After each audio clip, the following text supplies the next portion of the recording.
Muy buenas noches, Guatemala. Mi nombre es Luis Alberto Lima. Bienvenidos a un nuevo episodio de Factor Seguridad por TVGT. Hoy tendremos a un invitado muy especial, es el general y licenciado Gustavo Adolfo Méndez Morán. Es general de brigada, tiene una maestría en Tecnología y Administración de Recursos, igualmente una licenciatura en Tecnología y Administración de Recursos por la Universidad Galileo. Cursó su curso de altos estudios estratégicos, también cursó un curso de desarrollo nacional en la República China Taiwán. El general se ha especializado en los últimos tiempos en las áreas de la defensa a la propiedad privada. Es más, él dirige a la Asociación de la Defensa de la Propiedad Privada, ADEPRO. Mi general, muy buenas noches, es un gusto tenerlo aquí en los estudios de TVGT, esta es su casa y este es el programa Factor Seguridad.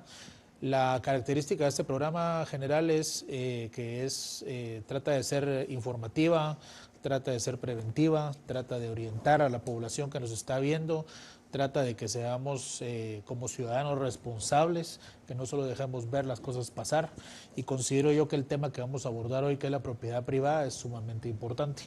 Muchas gracias, general, por estar acá. Antes de darle la palabra, voy a darle unos datos a la población, que son los que se manejan aquí en Guatemala, más otros que pueda tener el general Gustavo Adolfo Méndez. Según el Índice Internacional de los Derechos de Propiedad, es un índice mundial, Guatemala está entre los países del mundo donde más se violenta este derecho, el derecho a la propiedad privada.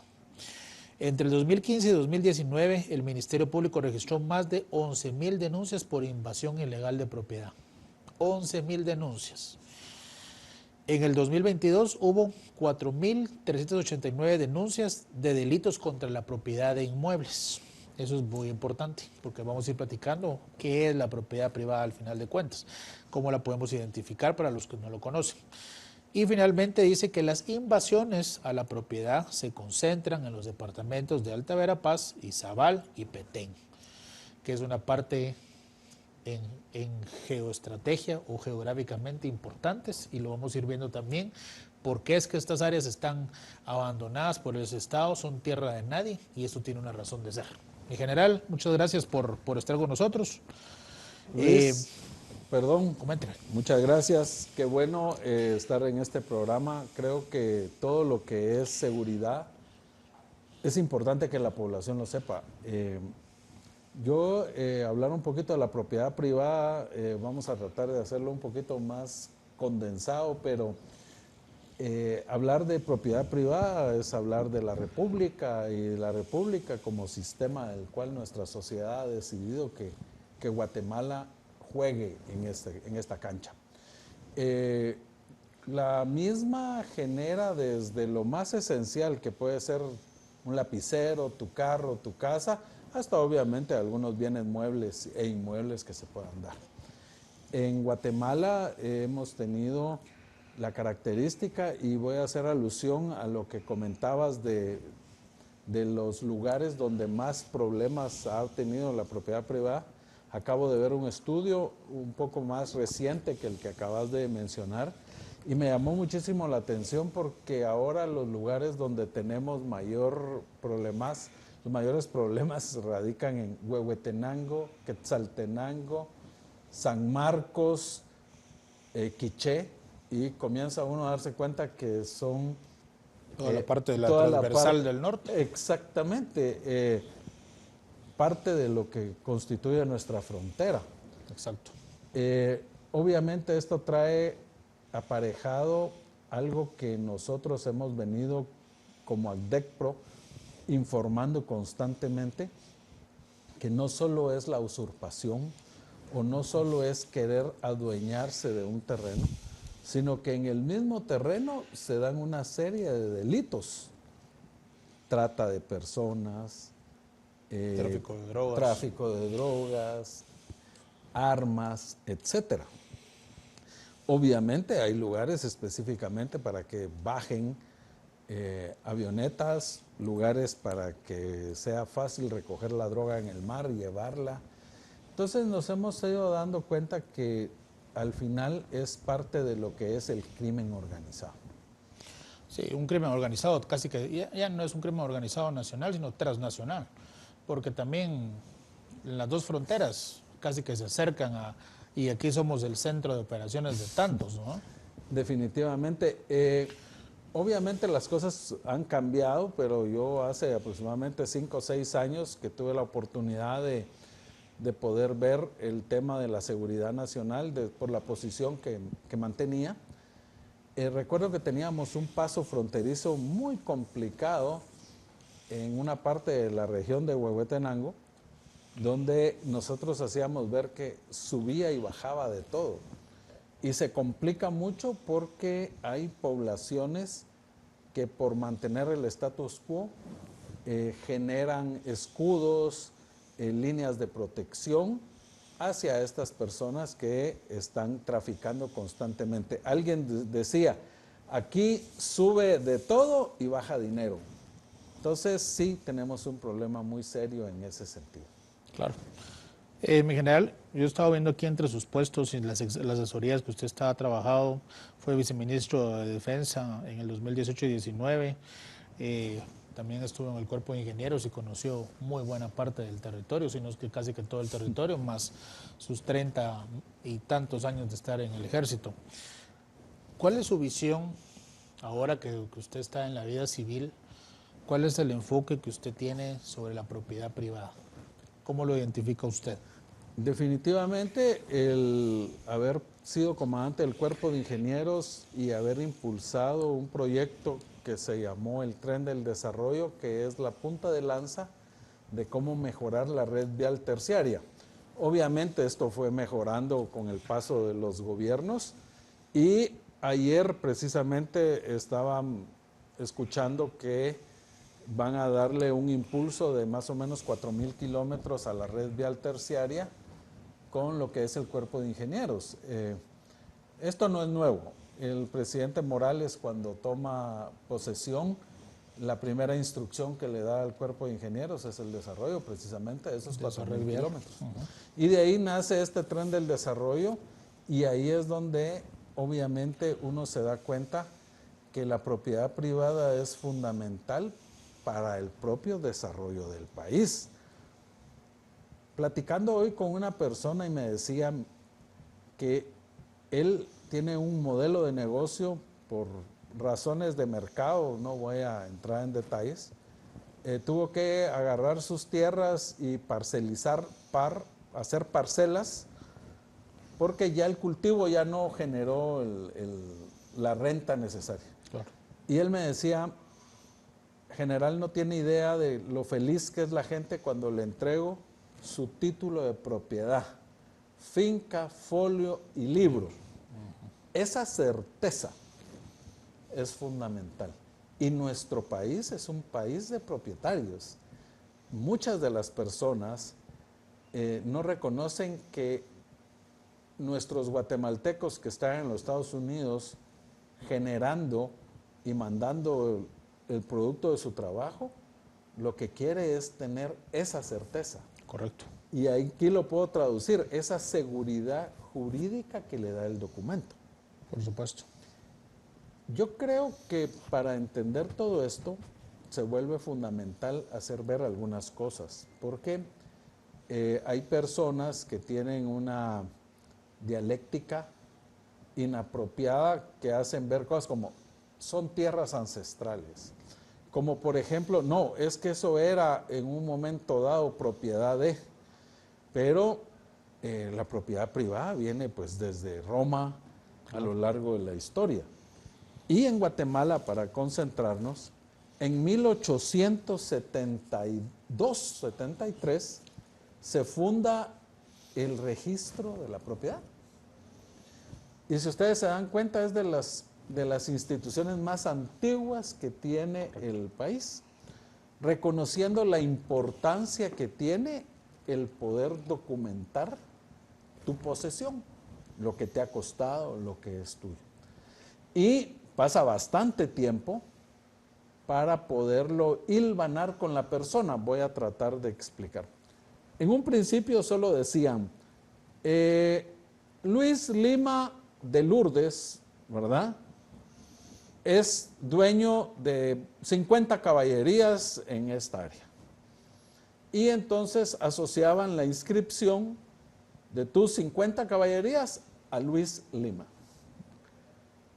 Y así pasó mucho tiempo. Posterior, pero Luis Lima, yo podía venir a decir, sí, yo soy Luis Lima, de allá también, de Lourdes, tal vez un poquito más para allá. Llevaba 3, 4 personas y decían que era yo. Claro.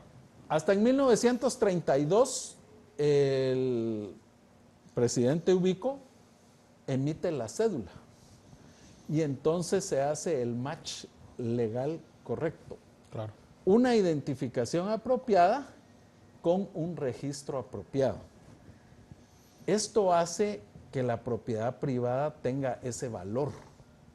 ¿Por qué? Porque se puede documentar perfectamente.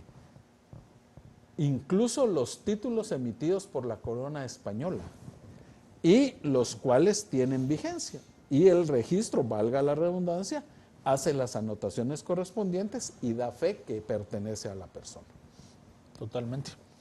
No, y es que es bien interesante. Yo estuve, para prepararme para este programa, estuve haciendo una búsqueda sobre los antecedentes históricos de la propiedad en Guatemala. Y digamos, pues ahí está la connotación que usted, general, comentaba, como la social, filosófica y cultural. Y está la visión legal. Entonces, estamos en una república donde tenemos territorio, tenemos leyes y población. Bajo ese marco tenemos que funcionar. Es el único. Es el único camino, no hay otra vía, dirían los muchachos. Pero también me pareció interesante, investigando a la asociación que usted dirige, general, al DEPRO, hablan del artículo 39 de la Constitución. Y dice así, reza así: se garantiza la propiedad privada como un derecho inherente a la persona humana. Toda persona puede disponer libremente de sus bienes de acuerdo con la ley. Ahora, mi pregunta, general, ¿se cumple este artículo realmente? La verdad es que yo quisiera, y cuando yo platico del tema, yo lo amplío, porque yo les digo, lo importante de la propiedad privada es que puedas ejercer sobre la misma lo que consideres. Exacto. Y yo sé que esto que voy a decir, pues obviamente no nos da para mucho, pero uno no sabe los planes de las personas y habrán algunas personas que están esperando el momento apropiado para hacer determinada inversión en determinada tierra y no pensar que porque no está haciendo uso de ella en alguna de las formas que conocen, está haciendo un mal uso de la misma. Y eso tampoco me permite bajo ninguna circunstancia quererme apropiar o adueñar de ella. Sí. No, y es que eso es lo interesante, ¿verdad? Que, por ejemplo, cuando se ven los mapas de conflictividad en el país y vemos personas que abordan los temas de la tierra desde el sector público, vemos que vienen con antecedentes al margen de la ley. O sea, ahora están en la institucionalidad, pero previamente fueron invasores, fueron bloqueadores de carretera, cobraron impuestos, destruyeron infraestructura pública. Todos lo sabemos, pero ahora ellos son los protectores de la tierra, desde el sector privado, ¿verdad? O sea, desde el sector público, perdón. Exacto. Es tan chocante eso, ¿verdad? Es como decir Drácula cuidando el banco de sangre. No, definitivamente eso es algo que lamentablemente estamos viviendo hoy por hoy.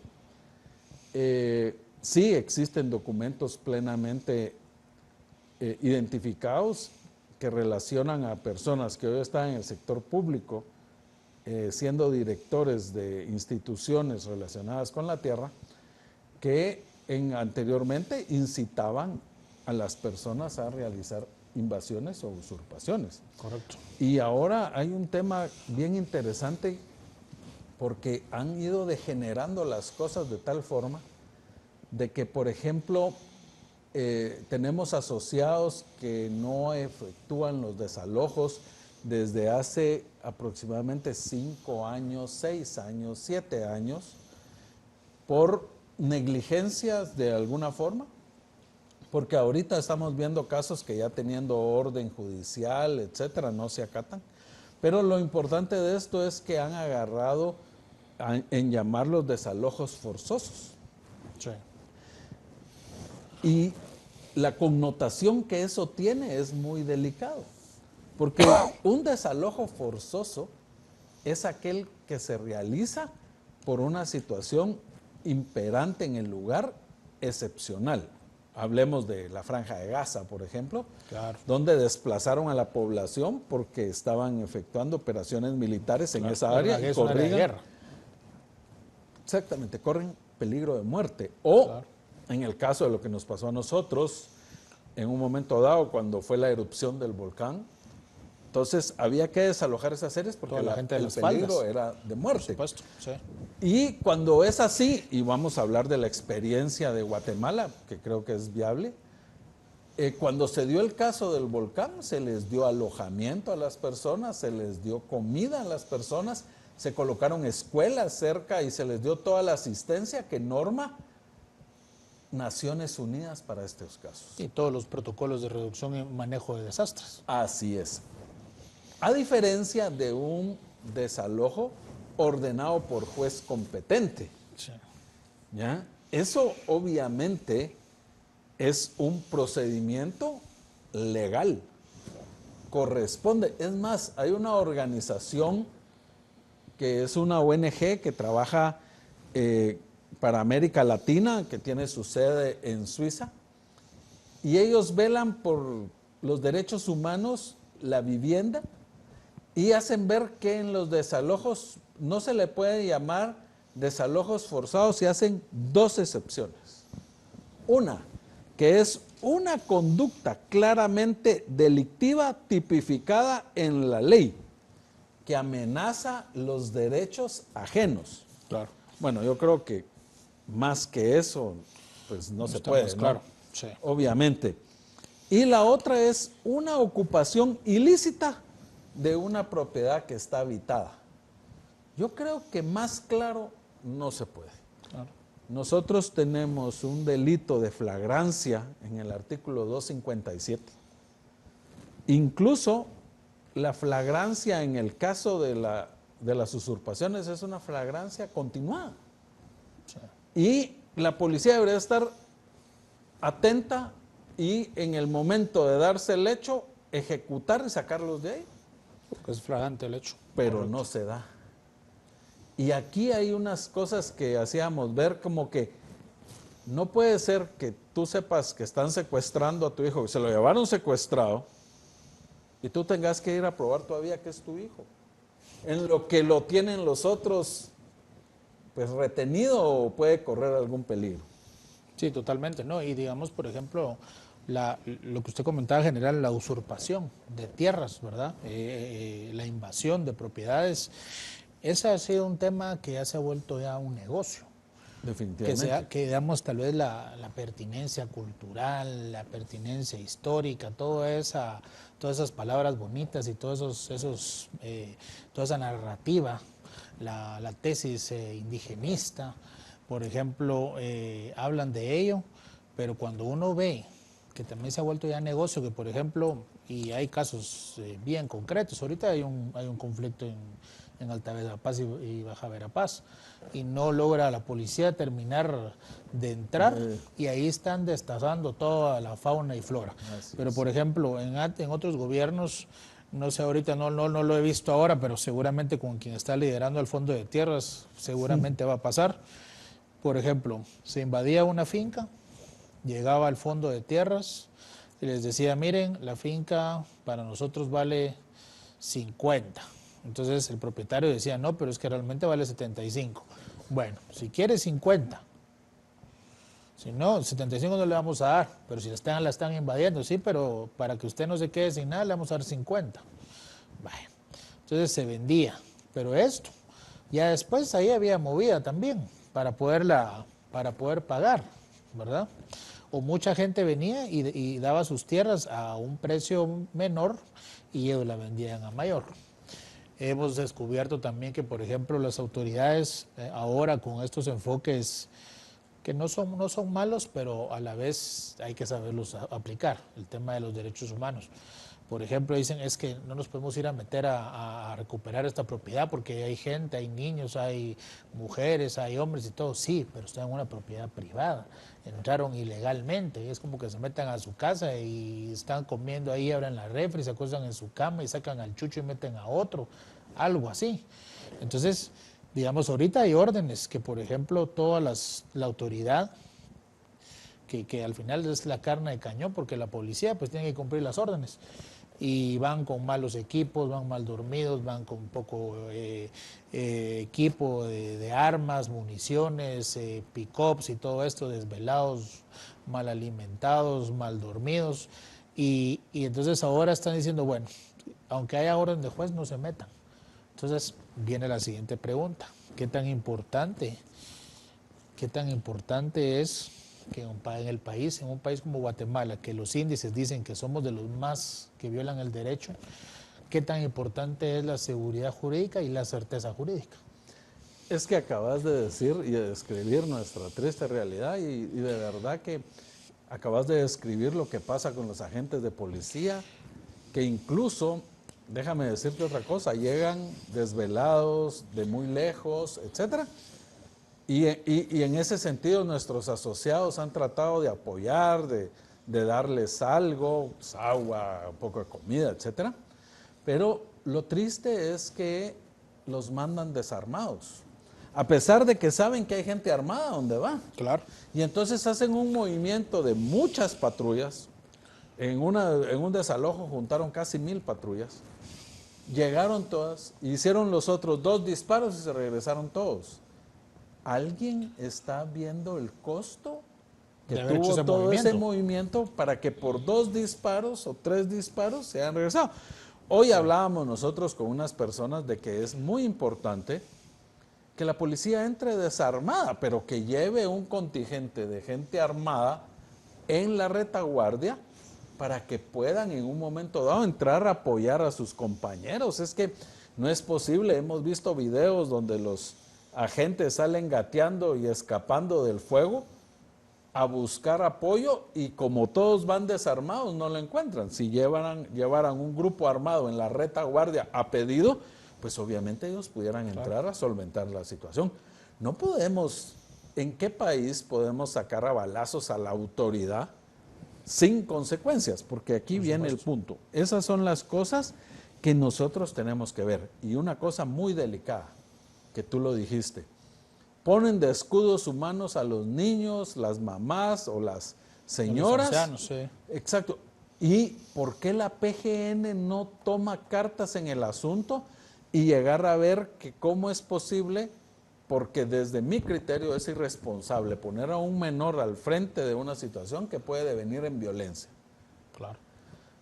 Y no recoger a ese niño o advertirle a los papás que los niños no pueden estar ahí. Pero mire, mi general, ¿a qué le recuerda a usted ese comportamiento? No, definitivamente son las mismas tácticas y las mismas estrategias. Claro, la misma estrategia de esas guerrillas comunistoides, socialistoides, marxistas, leninistas. Esa es la realidad. Ahora mutaron a ser grupos desarraigados que fueron migrados a la fuerza, que usted estaba comentando aquí, que la Corte Interamericana y tiene ciertos criterios para hablar de estos temas, pero ellos se han escudado en ser víctimas y una víctima no invade un territorio, una víctima no tiene armas, no tiene machetes, no secuestra, o sea, digamos, la violencia debería de ser, en un tema de estos debería ser la última, o la fuerza, mejor dicho, debería ser la última herramienta en un proceso de estos. Para eso hay resolución alternativa de conflictos, mediaciones, cabildeos, arbitrajes. Pero bueno, tenemos un minuto para ir a algún corte comercial. Mi general, las acciones de los gobiernos en materia de defensa de la propiedad privada, ¿cómo los califica? Ahorita estamos viendo en este año o un mes cómo va la cosa, pero en su experiencia que usted ha estado por más de 30 años al servicio activo en el ejército, el Ministerio de la Defensa es parte del Ejecutivo. Vamos a ir a un corte comercial y usted me da la respuesta, cómo se han manejado los gobiernos la defensa de la propiedad. Vamos a ir a un corte comercial, esto es Factor Seguridad, con el general Gustavo Adolfo Méndez. Gracias. Síguenos en nuestras redes sociales.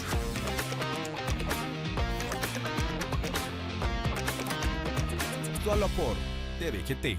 March Reyes busca promover el diálogo desde la visión única y valiosa de distintas generaciones en torno al presente del país, con un programa fresco y dinámico donde se discuten temas de actualidad con el objetivo de lograr la colaboración intergeneracional que nos permitirá aprender de la experiencia y las nuevas ideas para enfrentarnos a los desafíos actuales y podamos construir una Guatemala libre y próspera, todos los martes a las 19 horas y jueves a las 18 horas, solo por TVGT.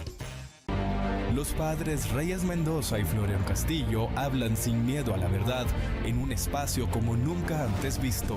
Política, economía, religión y muchos temas más, abordados de una forma directa y sin tapujos. Todos los viernes a las 18 horas por TVGT.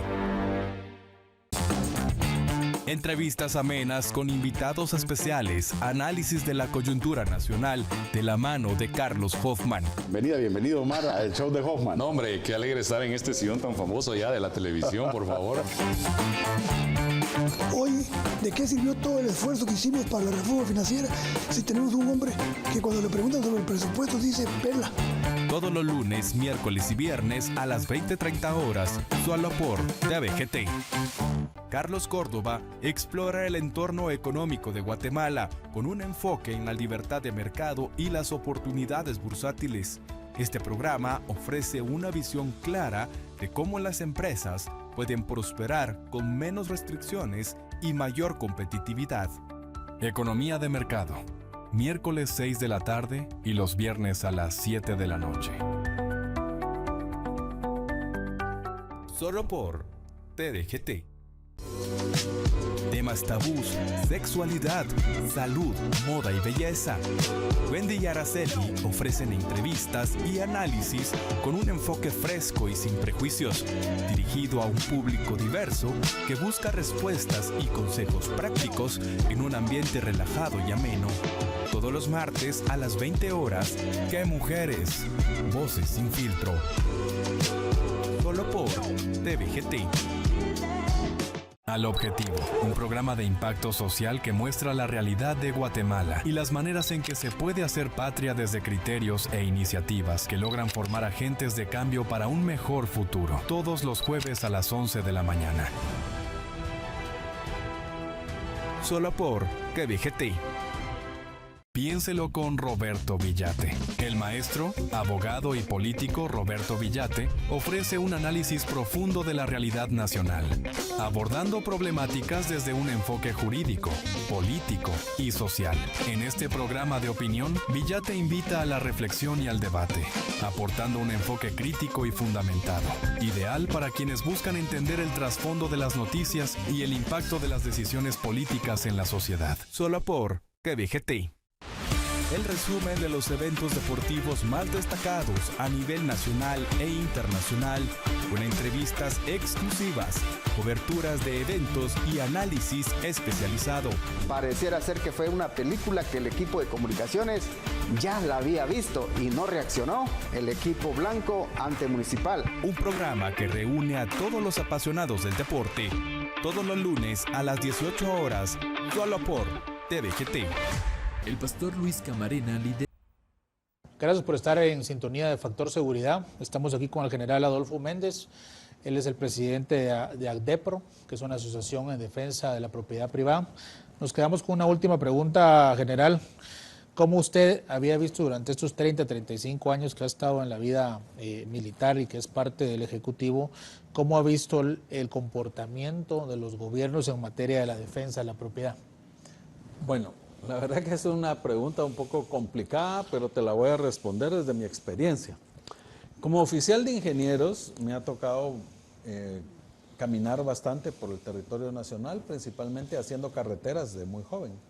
Y obviamente lo que yo miraba en esa época, que era post-conflicto, acabábamos de salir del conflicto, y entonces como que todo mundo estaba a resguardo. Obviamente acababa de suceder, entonces las tierras de Playa Grande, el área de norte de Cobán, etcétera, pues obviamente estaba en poder de sus propietarios porque todavía no habían iniciado el retorno de algunas personas que se fueron a México por razones de huir de la violencia en que se encontraba en ese momento. Migraciones forzosas. Exactamente. Y posteriormente pues existieron algunos conflictos con relación a eso, pero nada que trascendiera grandemente.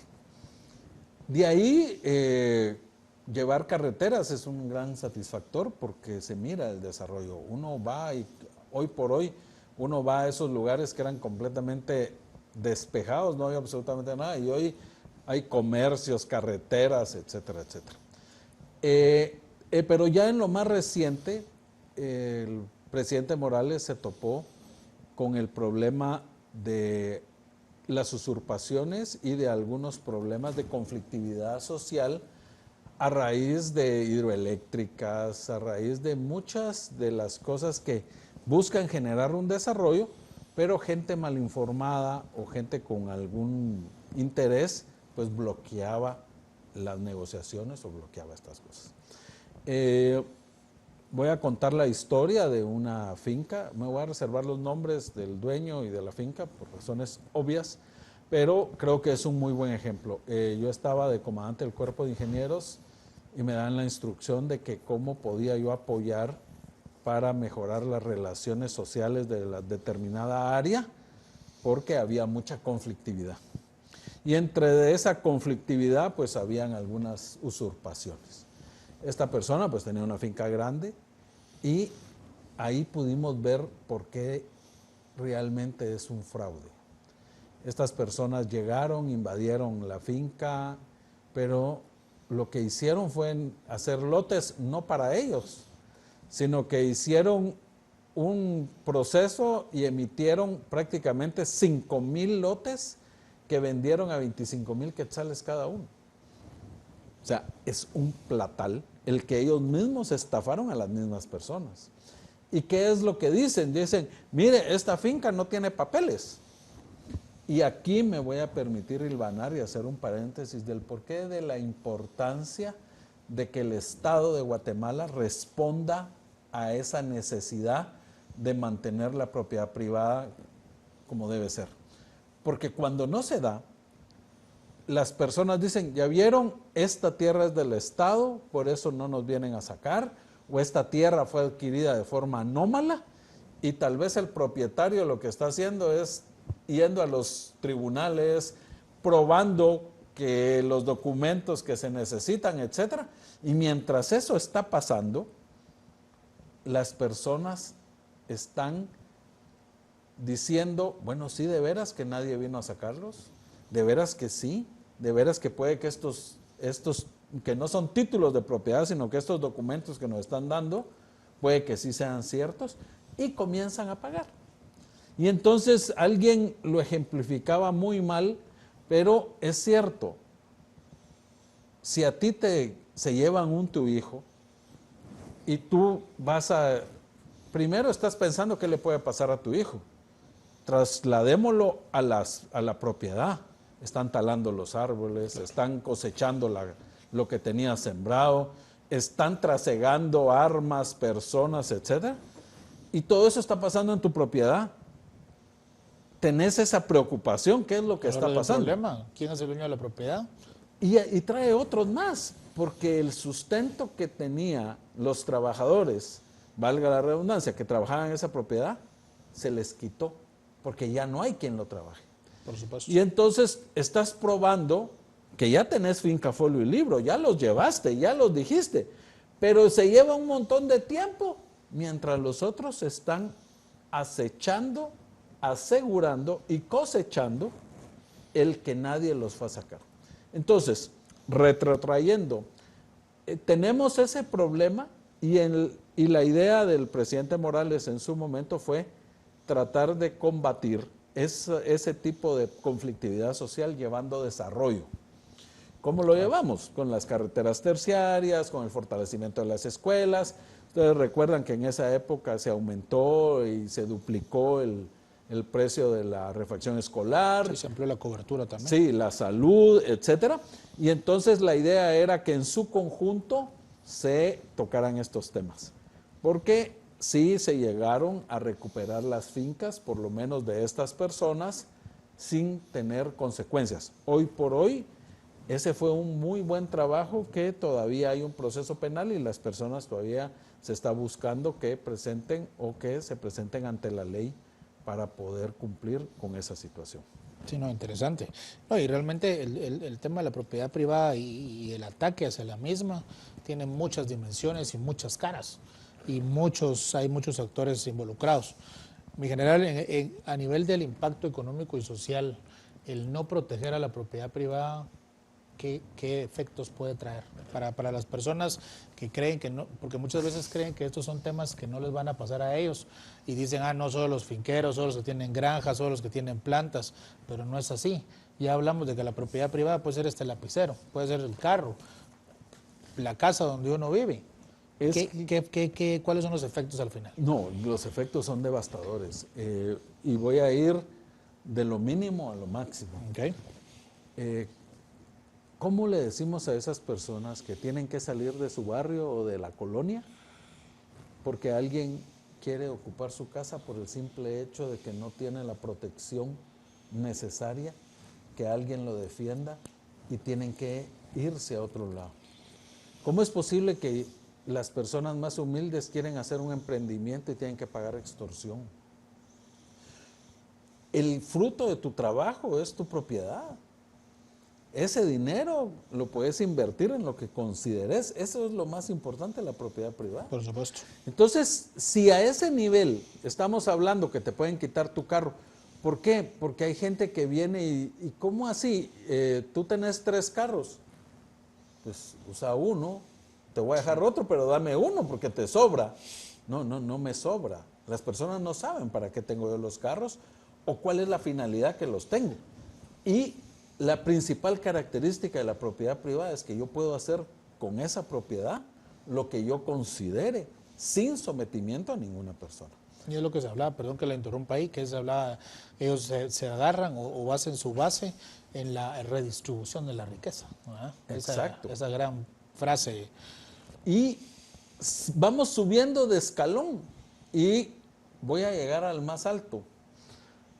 Ese índice que tú miras y que tú haces ver precisamente de las consecuencias de no cuidar la propiedad privada, se refleja en que yo me reúno hace unos meses con una persona y me dice, mira, yo tenía pedidos de varios países de Sudamérica y de otros países para buscar terrenos para poner inversión. Y se esfumó la inversión. Entonces, en un lugar donde no se encuentra la certeza jurídica de las cosas, las personas no invierten. Sí, y lo vuelvo a repetir, y creo que es la segunda vez que lo digo, si no la tercera. La felicidad que sienten esas personas cuando reciben un documento donde tiene finca, folio y libro, y donde aparece su nombre y la cantidad de metros cuadrados que adquirió en propiedad. Ese papel, ese documento le da a él esa certeza, esa seguridad, que es lo que se busca. Entonces, la falta de desarrollo, nosotros no lo miramos porque lamentablemente nos hemos vuelto exportadores de personas. Exacto. Y entonces, como nuestros migrantes nos mandan dólares en cantidades muy fuertes, no sentimos la falta de inversión. Tenemos un gran consumo, pero es ficticio, no es un consumo generado en este país. Entonces, esas son las consecuencias. Realmente tenemos una burbuja que mantiene el dólar en un precio, pero la realidad es otra. Sí, no, totalmente. Estábamos hablando, por ejemplo, fuera de cámara en el corte comercial, el tema de las estafas. Ahorita hay una modalidad muy interesante que es la venta de propiedad de fincas, porque tal vez ya mucha gente ya no quiere tener tanta tierra porque no hay esa certeza jurídica que hemos estado hablando a lo largo del programa. Pero, por ejemplo, se vende pedaceado, le llaman. Tantas cuerdas, tantas varas, manzanas, lo que sea. Y mucha de la gente, yo he estado haciendo un análisis de este tema, mucha de la gente que compra este tipo de tierras son migrantes. Mandan esa remesa para comprar esa tierra. Pero aquí, ¿quién les da la claridad de que cuando ellos regresen, eso va a ser de ellos? ¿Verdad? Porque entonces, como lo que usted cuenta, en general, hay personas que generan todo un ecosistema de maldad ahí y de actos al margen de la ley que generan títulos de propiedad falsos, escrituras falsas, la propiedad pasa para vendida 3 veces, ya, porque no hay quien controle, porque las instituciones o la institucionalidad pública no lo da, ¿verdad? ¿Qué hacemos ante esto, entonces? Es bien complejo porque, como hablábamos hoy, el tercero de buena fe, cuando este tercero de buena fe adquiere, se complica completamente el tema. Y el Estado es el llamado a velar por eso. Realmente el Estado, desde mi concepción, se debe preocupar de 2 cosas. Realmente, lo que es la seguridad y la justicia. Todas las demás cosas, pues no debería estar el Estado metido o debería ser muy, muy poco. ¿Por qué? Porque nosotros como sociedad tenemos que saber cómo desarrollarnos, porque solo nosotros sabemos las necesidades que tenemos. Hemos sido muy, no sé, perceptivos porque la gente en Petén no come, ni se viste, ni tiene los mismos gustos que la gente en Nevaja. Totalmente. Tienen necesidades diferentes y entonces a veces queremos estandarizar las cosas desde, valga la redundancia, desde lo central, no descentralizamos y entonces nos topamos con que hay cosas que mandamos a un lugar que no corresponden. La certeza de la tierra debe ser vital y debemos de exigir realmente que nuestros registros de la propiedad cumplan con su función. El Ministerio Público debe ser un ente que debe estar muy al pendiente de vigilar este tipo de cosas. Nosotros celebramos que hace unos días pues fueron a investigar el segundo registro de la propiedad y lo vimos con muy buenos ojos porque lo que está escrito en el registro es lo que tiene la validez correspondiente. Sí, y cabal, eso le iba a comentar yo. Por ejemplo, he visto que ACDEPRO se ha acercado bastante al Ministerio Público, por ejemplo, para tener reuniones de coordinación. ¿Cuál ha sido la actividad principal de ACDEPRO para acercarse con el que tiene el monopolio de la investigación? Porque al final, como hablábamos, hay más de 4.000, 5.000 denuncias. O sea, estamos hablando de cuántas diarias. O sea, sí, es un problema fuerte. Hemos estado haciendo bastante lobby, se podría decir. Hemos estado visitando bastante al Ministerio Público, no solo para exigir, sino que también para ofrecerles nuestro apoyo en lo que nosotros podamos ayudarlos. Pero no nos hemos quedado ahí. Hemos visitado al Ministerio de Gobernación, hemos visitado el organismo judicial, hemos hecho varias visitas por los diferentes entes, incluyendo la Policía Nacional Civil, para tratar de hacer conciencia en los empleados públicos de la necesidad de que cumplan con lo establecido en la Constitución. Claro. Hay algunos aspectos que para nosotros tratamos de hacerles ver y uno de ellos es que el empleado público únicamente puede hacer lo que la ley le permite hacer. Y la ley en Guatemala es muy clara sobre lo que tiene que hacer en los casos de usurpación, etcétera, ¿verdad? Y en materia, por ejemplo, legislativa, ¿han hecho algún abordaje ustedes? Porque realmente yo le llamo que en la era democrática tenemos una constitución pues interesante que ya está un poquito desfasada para la realidad nacional, pero también el marco de leyes, códigos, reglamentos y todo esto, muchas veces yo le llamo la diarrea legislativa. Es abundante y no sirve para nada. Muchas veces es hasta letra muerta. ¿No se ha hecho desde el lado de ustedes, por ejemplo, un análisis donde realmente se pueda definir si el marco legal está adecuado a lo que está sucediendo?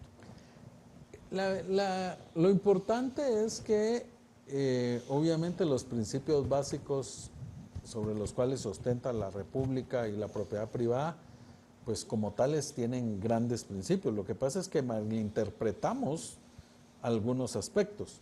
Lo que hemos hecho, y sí hemos visitado varios diputados, incluso cuando fue el tema de la elección de Cortes principalmente, pues hicimos varias visitas al Congreso para hacerles ver de que ahí habían algunos jueces que no le daban el cumplimiento como tal a la propiedad privada. Okay. Porque, por múltiples razones. Hemos sido atendidos. La verdad es de que cuando a nosotros nos preguntan qué es lo que nosotros pedimos o querimos, o de alguna forma qué es lo que quisiéramos, y es simple que se haga el cumplimiento de la ley tal cual es. Si ahí dice que la policía debe actuar, pues que actúe. Si ya un juez dio la orden, pues que la acaten. Ahorita tenemos más de 5 de 5 desalojos que ya tienen orden de juez, pero la policía no nos ha apoyado o no ha apoyado los desalojos. Pues, 1000 y una excusas, no hay personal, o están en tal cosa o en tal otra, pero no se ha cumplido.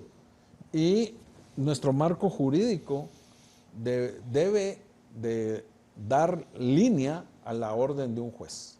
La orden de un juez ya no se discute, ya se acata y se cumple. Pero obviamente ha sido difícil, hay algunos intereses ahí de por medio, pero lo que no miran es que hay familias que dependen de lo que se trabaje en esas tierras, y me gustaría salirme un poquito de la exclusividad de las tierras, de esas casas. Claro. Que hay gente que ha tenido que ir a buscar dónde rentar, o gente de ver qué hace, irse a cuachar con unos amigos o con familiares, porque no pueden vivir. Sí, eso ha pasado con mucho. Es la falta del control territorial que el Estado de Guatemala no tiene, ¿no? O el Ejecutivo en este caso, que es lo que sí logró hacer Bukele con las pandillas, que aquí hay colonias y zonas que están en completo dominio de las pandillas, y las casas están abandonadas, y el negocio que está ahí tiene que pagar el impuesto, también al viejo estilo de aquellos de los 80s y 90s, ¿no? De la guerra, con los mismos mecanismos. Eso es interesante. Mi general, estamos casi por terminar, tenemos ya 5 minutos, pero yo ahorita estaba buscando aquí en el teléfono el tema de la iniciativa 6086, que habla sobre la ley de la biodiversidad y conocimientos ancestrales. Ustedes, como defensores de la propiedad privada, dice que los objetivos de la iniciativa dice lo siguiente: que ningún ente público pueda ingresar a los territorios de los pueblos indígenas sin su consentimiento, que se resguarden los lugares sagrados de los pueblos indígenas. Yo aquí repito, porque ya son 2 programas en los cuales el tema indígena y cultural o multicultural se ha visto abordado. Aquí no estamos en contra del indigenismo, ni de las diferentes etnias, ni nada de esto. Al final todos somos guatemaltecos, cada quien en su región, pero todos somos lo mismo. Todos tenemos los mismos derechos y obligaciones y atribuciones y consecuencias. Entonces, pero digamos, ¿cómo vemos esto?